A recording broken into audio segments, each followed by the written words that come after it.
Нека продължим нашето пътешествие от последната скалиста планета от миналия епизод – Марс.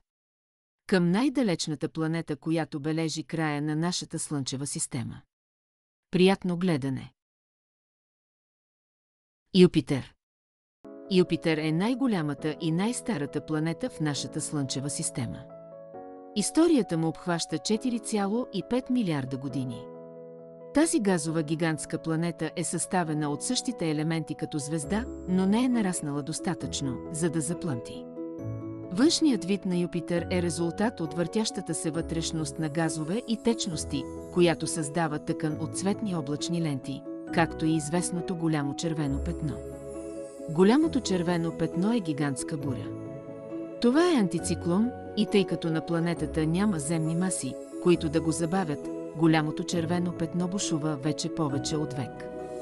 Но учените, които изследват петното, са забелязали, че то се променя с времето. Цветът му се задълбочава и всъщност то се свива и става по-кръгло.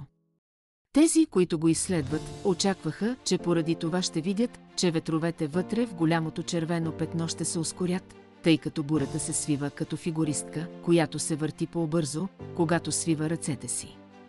Но това не е така. Данни показват, че бурята не се върти по-бързо, а всъщност става по-висока. Можете да го мислите като работа с глина. Докато широкото парче глина се върти, вътрешните сили го изтласкват по-високо.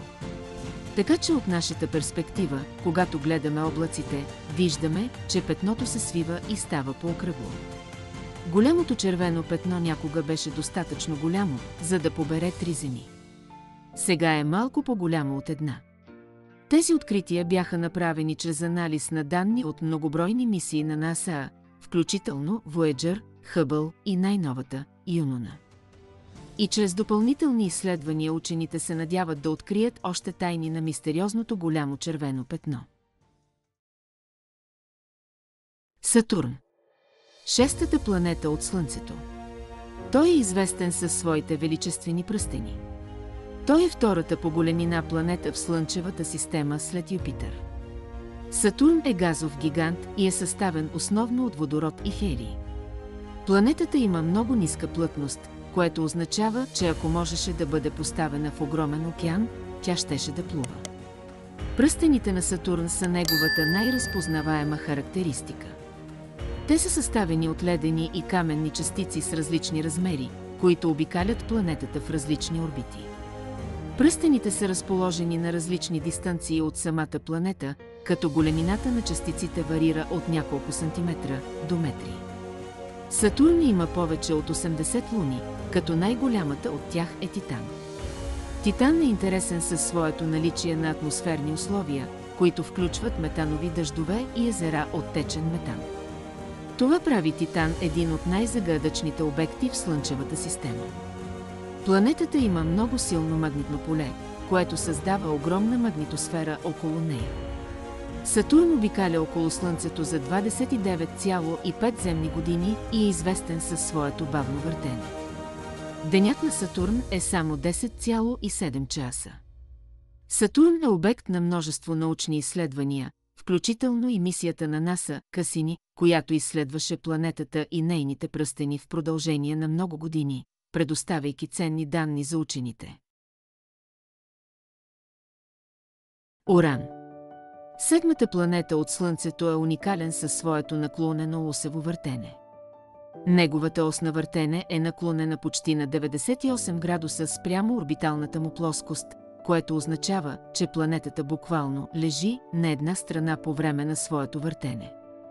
Това прави деня и нощта на Уран много различни от тези на другите планети. Уран е газов гигант, съставен основно от водород, хелий и метан.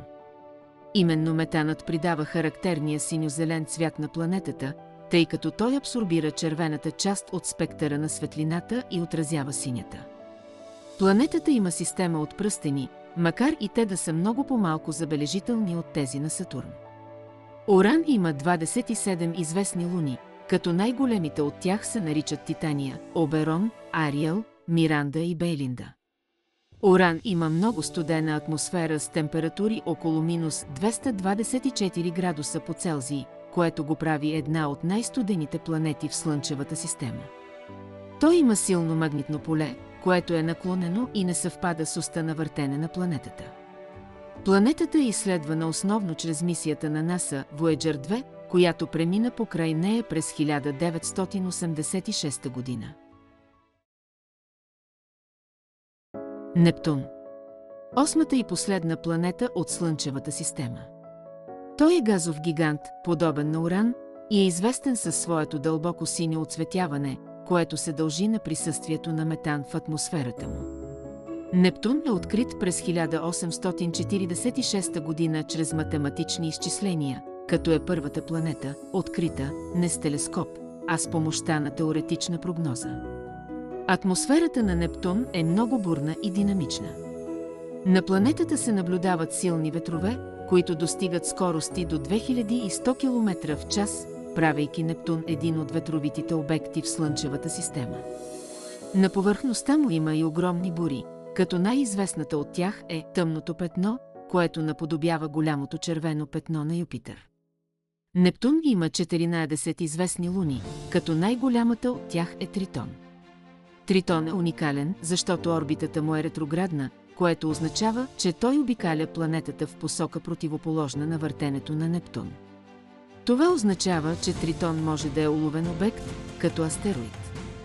Нептун има силно магнитно поле, което е наклонено спрямо оста на планетата. Планетата е много студена, със средни температури около минус 214 градуса по Целзий, което я прави една от най-студените планети в Слънчевата система. Нептун е изследван основно от космическата мисия на НАСА Voyager 2, която премина близо до планетата през 1989 година, предоставяйки ценни данни за неговата атмосфера, магнитосфера и луни.